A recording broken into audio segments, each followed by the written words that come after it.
I have with me this morning a guest that I have found fascinating for quite a while, and I think you will too. He is an expert in law enforcement issues, national security issues. He's a fantastic author, columnist, and a fantastic follower on Twitter.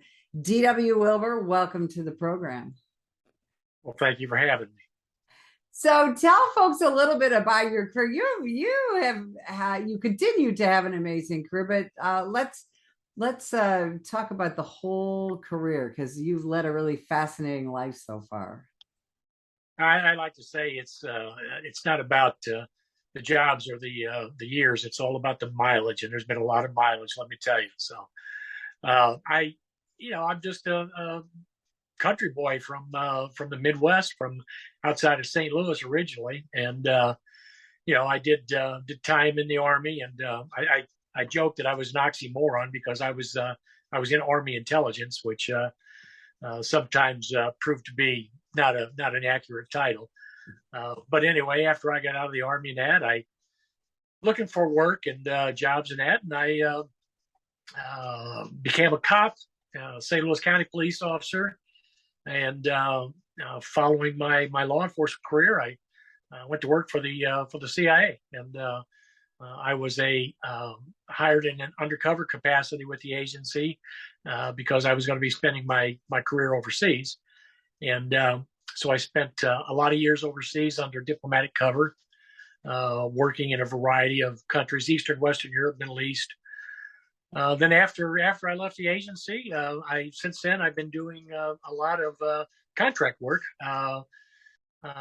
working a lot with the special operations community, the Army Green Berets, Navy SEALs, and Marine Raiders, MARSOC, and I've done some work in foreign nations as well, with the United Arab Emirates, and then obviously I did some time in Iraq, about 3 years in Baghdad, back during the Operation Iraqi Freedom. So, and then I do a lot of writing. I've written a book about my experiences in Baghdad at the Baghdad Police Academy, and then and I do columns for opinion columns for regularly for townhall.com and for America Out Loud. Well, that is quite a career, and I love your opinion pieces. That's how I originally discovered you. But I've got to go back because, like me, you're a Midwestern kid who decided to get involved in law enforcement. And St. Louis County is it's a big county. I've done a lot of training. There's so many great folks there, but what do you think about what you're seeing now, what's happening in St. Louis County and the city of St. Louis when we talk about law enforcement? Well, I mean, I've been separated from it for a lot of years, but I still have a lot of friends that most of them now are obviously retirement age. And, I hear the same thing from a lot of them, is that the profession is not one that they would recommend young people getting into anymore.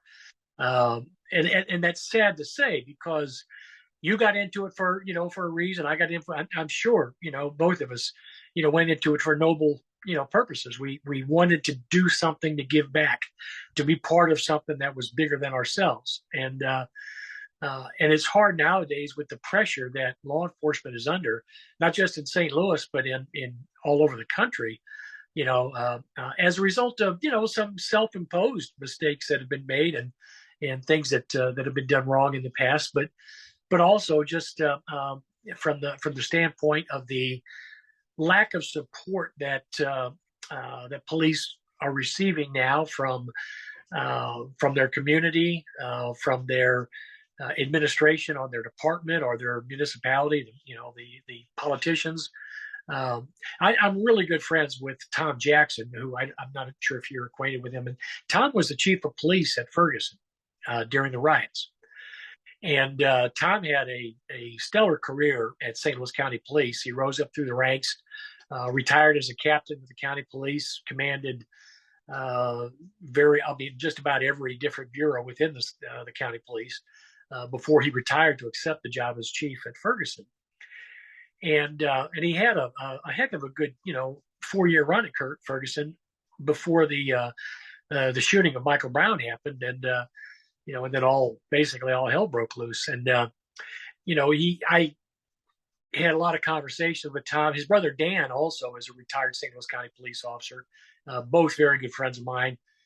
So I had a kind of an inside look as to what was taking place, during the Ferguson riots, and and it was just absolutely a unbelievable situation. The pressure that the officers that were holding the line, were up against, because I mean, literally the bad guys who many of them, came in from out of town.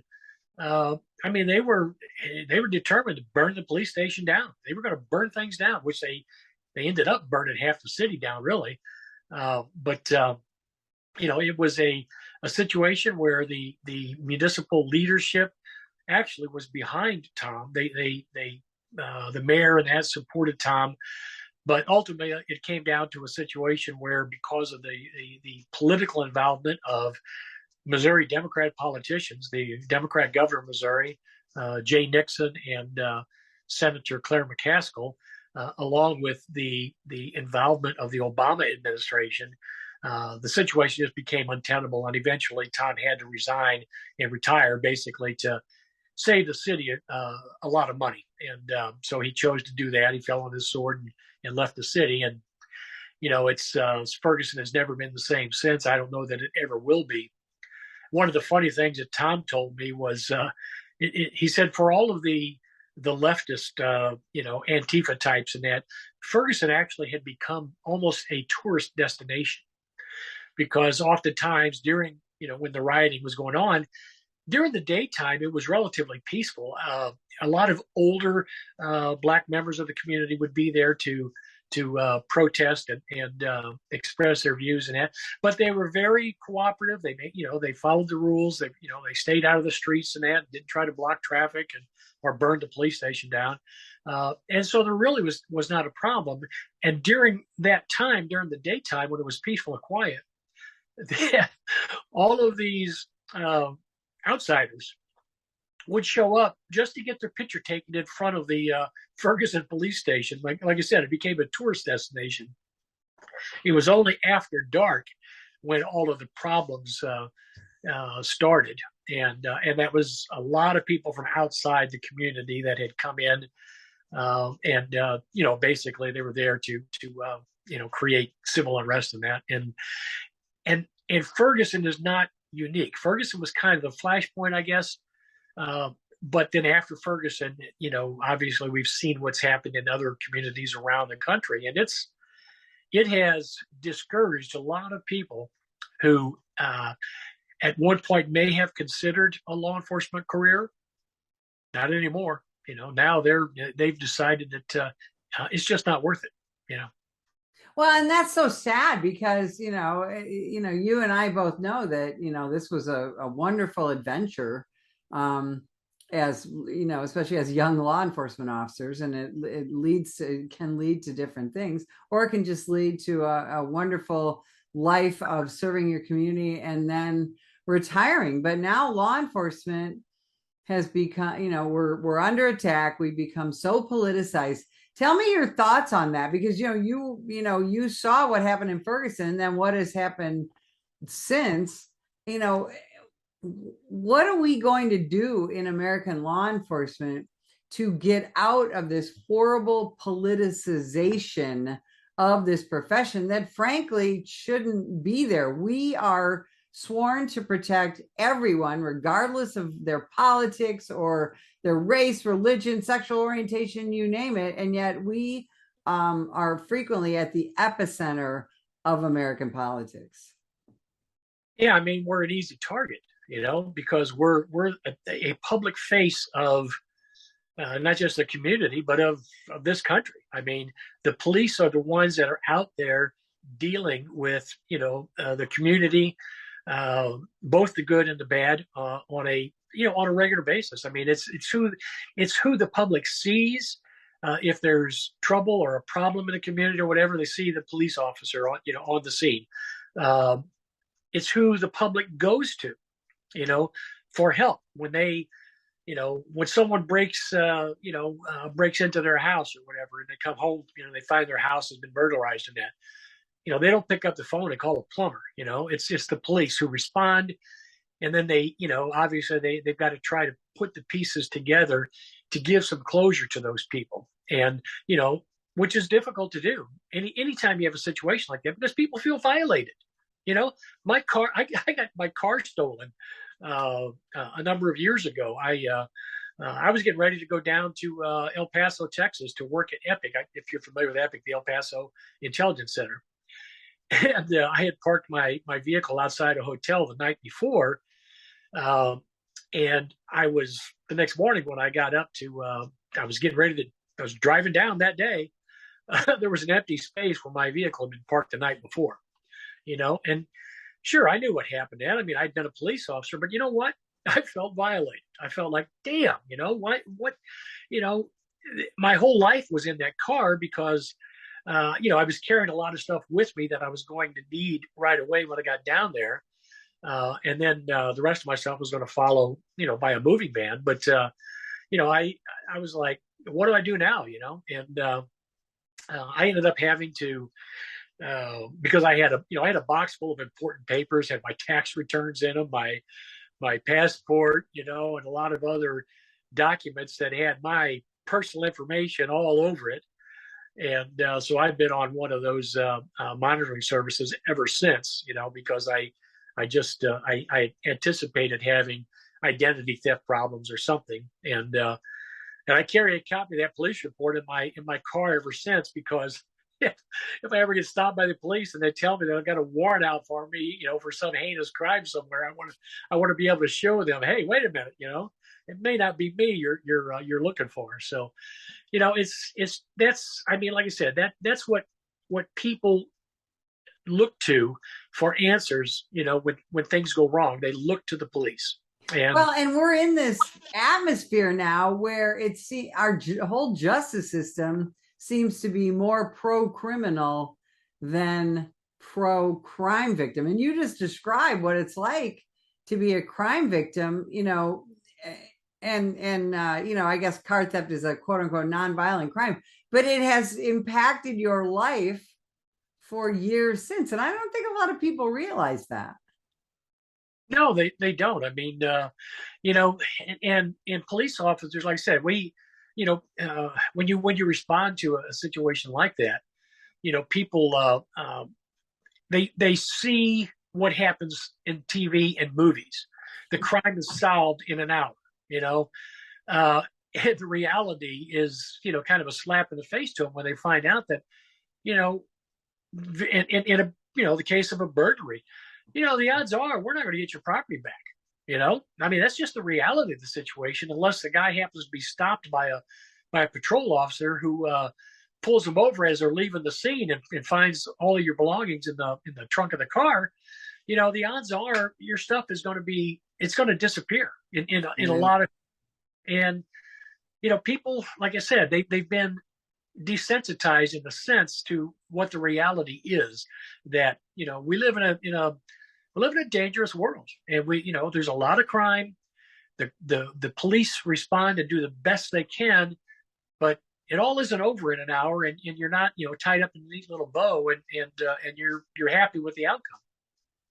Well, and I tell you, speaking of desensitization, you're an expert on terrorism, and we're coming up on 21 years since 9/11/01. Do you think that the United States has become desensitized to the potential for another 9/11 style or 9/11 impact type attack here on our shores? We absolutely have.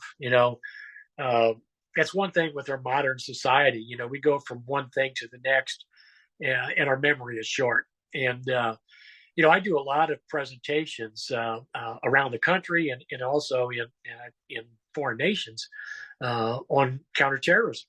And one of the things that I tell people when, as you just did, you introduced me as, as a terrorism expert or whatever. And I tell people up front, I said, the only experts out there are the terrorists, because they know what they're going to do, when they're going to do it, and where they're going to do it. And we have to try to stay ahead by and head them off at the pass, so to speak, by having good intelligence capabilities. Otherwise, normally we're just there to sweep up the mess afterwards and try to put the pieces together and bring people to justice. And that's hard for people to hear, because again, they're desensitized to it by what they've seen in TV and movies, where the good guys, John Rambo, kills all the bad guys and saves the world. They see that, and that's what they expect, and they don't understand or realize that a lot of times, particularly from my intelligence background, intelligence cases on terrorist organizations are very difficult, for one thing, but they can take months to years to develop a source who can provide you with accurate information about what the intentions of some of these terrorist organizations are going to be doing. So it's again, it's and then I mentioned the short memory, and in that, it's fine to after 9/11, that America we had to move on. We couldn't be just so fearful that we were afraid to leave our house, because that's also part of what these terrorist organizations like to do, is they want to impact us in every way they can. Financially, they want to scare us. They want to change our life, and so we have to fight back from that. We have to move on, but we got to move on with some intelligence. We got to be smart about it and make sure that we don't forget that we have to be mindful of it and keep an eye open. And it's a cliche now, but you see something, you say something. We've got to do that. Do you think political correctness is hampering our efforts to keep ourselves safe as a country from foreign and even domestic terrorists? Absolutely. I mean, look what happened with the San Bernardino case. People who lived in the neighborhood with those Muslim extremists, they saw strange activity going on. I think, if I remember correctly, it was in the garage or something of the house. It didn't look right, and they were suspicious that something bad was going on, but they just weren't sure. And some of them afterwards, who were interviewed, who were acquainted with these people or lived in the neighborhood, said that they didn't want to say anything because they didn't want to look like they were a Islamophobe. Yeah, that is so well said. Well, I have about 100 more questions, and I only have a minute left. I want to hear about the book. Well, since you asked, it's about my experiences and the people I worked with at the Baghdad Police Academy. Back after the fall of Saddam, when they were trying to reconstruct the country and rebuild the services and that they had been destroyed by our invasion. And obviously law enforcement was one of those. And so I went over, as did a number of other people, to try to help rebuild the Iraqi police force. And from what it was, before, which was, basically just a strong arm for Saddam's regime, into something that was practiced more Western policing methods. And I worked with a bunch of fine people. I mean, people from all walks of law enforcement here in the U.S. We had federal agents, we had small town cops, we had deputy sheriffs from rural counties, and we had major metropolitan police officers from all different ranks. And we had it's actually a lot of humor involved in the book, because you know as well as I do, there's that so-called cops gallows humor. So you might find yourself in the middle of an ambush on the streets of Baghdad that scares the living dickens out of you. But when you got back to the safety of the green zone or the academy, you sat around the campfire, over a bottle of beer, laughing about it with your colleagues. So it's a look at just a small window of time that occurred for me personally and for others that I worked with over there. I hope people find it something that they enjoy reading. It's not it's not War and Peace by any means, and I'm no Hemingway. I never claimed to be. So I'm just telling the story, and hopefully, there has been some interest in it out in La La Land as far as possibly doing something with it in the entertainment industry. But that things move so glacial out there that I may be long dead and gone before something happens. So, but anyway, good. I hope people want pick it up on Amazon. It was, I don't know if it still is. It was at Barnes and Noble. A lot of other outlets. If you Google the title, now you can see it's a lot of places where you can order it online. Amazon, I think, has got the best price. So if there's a lot of cops out there watching this, go to Amazon. Okay, you'll get it cheaper. I don't want my law enforcement buddies to be paying full price for this thing at the publisher charges. So. Right. Well, listen, where can people find you on social media? Where can they read your columns? Well, I'm on Twitter, and it's DW Wilber 1. And then my website is dwwilber.com. And again, my last name is spelled Wilber. So not to be confused, because I don't know why my parents or great grandparents did that, but and I write for America Out Loud and for townhall.com regularly. Outstanding. And we can't thank you enough for spending time with us today. And if you would like more information about the National Police Association, visit us at nationalpolice.org. Ma'am, put the gun down! Put the gun down! Last year, law enforcement officers were involved in hundreds of thousands of use of force incidents. A use of force incident is when an officer must use nonverbal tactics to gain control of a dangerous situation. Put the knife on the ground. In many cases, officers have no choice but to use force when a suspect doesn't comply with a lawful order. Use of force is always ugly. No one likes it, especially police officers. Together, we can help de-escalate these dangerous encounters. Help police officers by complying with their lawful orders. Don't attack, attempt to disarm, or flee from an officer. Use of force is an officer's last option. Most incidents can be avoided by not resisting arrest. If you feel you've been wrongfully detained by a police officer, then seek a legal solution after the encounter has been resolved. Let's keep everyone safe. Comply now and complain later.